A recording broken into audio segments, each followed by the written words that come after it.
Ah, Alhamdulillah, salatu wassalamu ala rasulillah.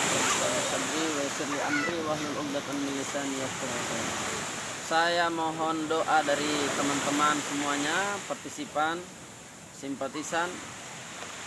Mohon doa agar supaya tanah ini dimudahkan untuk dijadikan pondok pesantren. Alhamdulillah, pantainya sangat indah. Kemudian tidak ada rumah. Tanahnya mungkin sekitar 30 kali 30, ya sekitaran itu karena belum diukur juga. Dengan pohon kelapanya, dengan pohon coklatnya, dengan rumahnya, dengan lampunya, listriknya. Alhamdulillah, tinggal ditempati ini rumah dengan harga 50 juta. Saya mengajak Anda sekalian yang terketuk hatinya untuk mendapatkan amal jariah, investasi akhirat yang nantinya di sini insya Allah akan dijadikan pondok pesantren tahfiz. Adapun untuk keluasan tempat, saya melihat guru-guru saya intinya bergerak saja dulu, belajar mengajar di tempat itu. Nanti keluasan tempat nanti insya Allah akan dimudahkan oleh Allah Subhanahu wa Ta'ala. Saya mengajak kaum ibu agar supaya nantinya apabila di sini menjadi pondok pesantren tahfizul Quran Al-Habbah lil Khairat, saya mengajak bagi para ibu untuk membawa anak-anaknya untuk dititip di sini, untuk menghafal di sini. Karena pesan ini adalah perintah langsung dari Allah Subhanahu wa Ta'ala.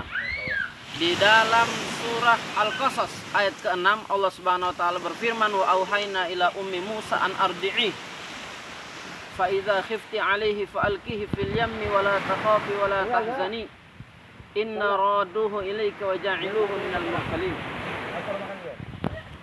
Inna auhayna ila ummi Musa wa auhayna ila ummi Musa, dan kami mewahyukan kepada ibu Nabi Musa alaihissalam. Yang mana kita tahu ayat ini diturunkan kepada Nabi Muhammad SAW, tapi Allah menceritakan bagaimana Allah mewahyukan kepada ibu Nabi Musa.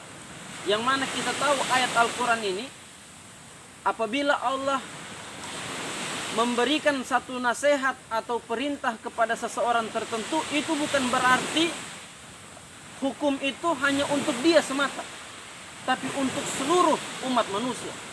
Jadi ketika Allah berfirman wa auhayna ila ummi Musa, dan kami wahyukan kepada ibu Nabi Musa, berarti sama saja Allah juga mewahyukan kepada seluruh ibu di dunia ini, mulai dari zaman itu sampai akhir zaman.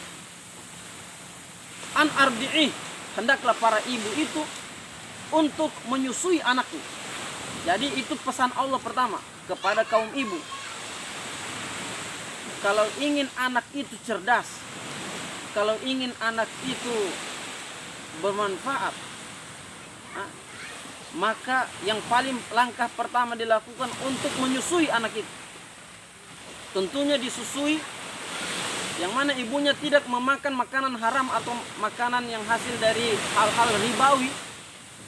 Kemudian ketika dia menyusui, dia berzikir atau membaca Al-Quran atau bersalawat atau sambil mengucapkan hal-hal yang baik, maka di situ anaknya mendapatkan keberkahan dari air susunya.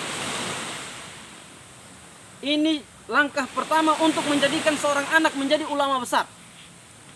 Langkah pertama untuk menjadikan seorang anak menjadi ulama besar adalah dengan menyusuinya, tapi dengan syarat jangan masuk di perut ibunya makanan-makanan haram.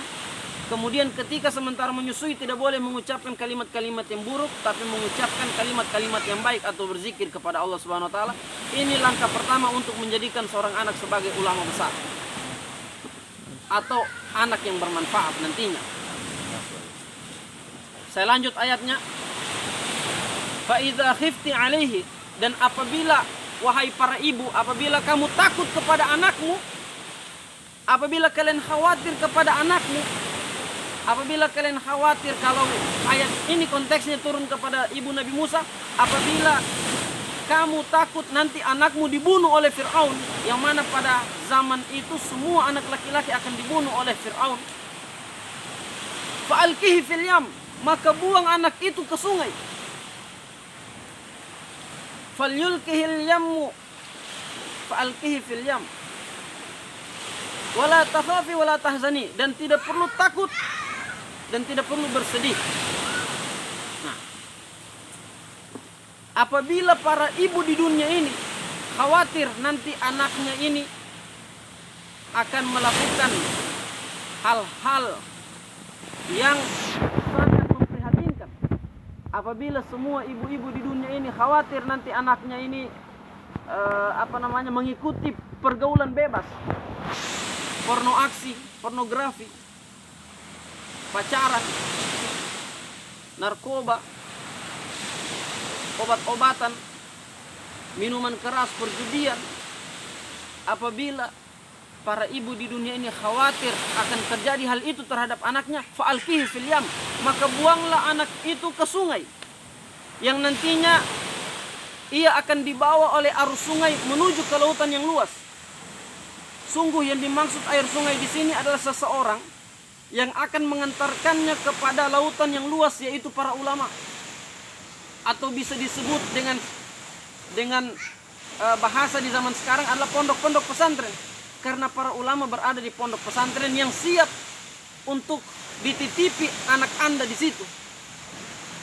Apabila anak Anda khawatir anak Anda itu akan menjadi nakal nantinya, atau menjadi tidak bermanfaat nantinya, atau bahkan menjadi beban buat Anda nantinya, maka buanglah anak itu kepada seseorang yang akan menghantarkannya kepada lautan yang luas, yaitu ilmu yang sangat luas, yaitu para ulama.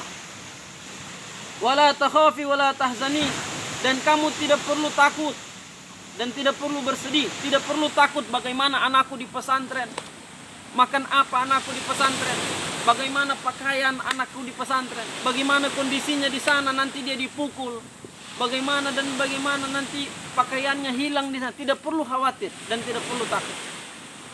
Karena para penuntut ilmu berada pada jaminan Allah, sebagaimana Nabi Musa alaihissalam ketika dihanyutkan di sungai, dia berada pada jaminan Allah. Inna radduhu ilaik, janji Allah yang pertama, kami pasti akan mengembalikan anak Anda kepada Anda.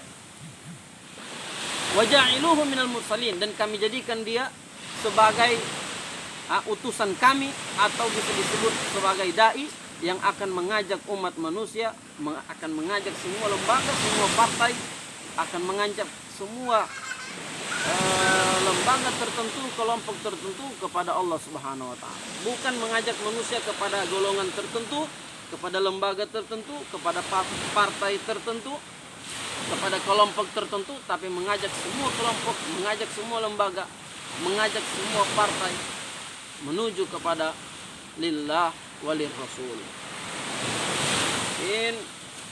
Hanya ini yang bisa kami sampaikan. Assalamualaikum warahmatullahi wabarakatuh. Waalaikumsalam warahmatullahi wabarakatuh.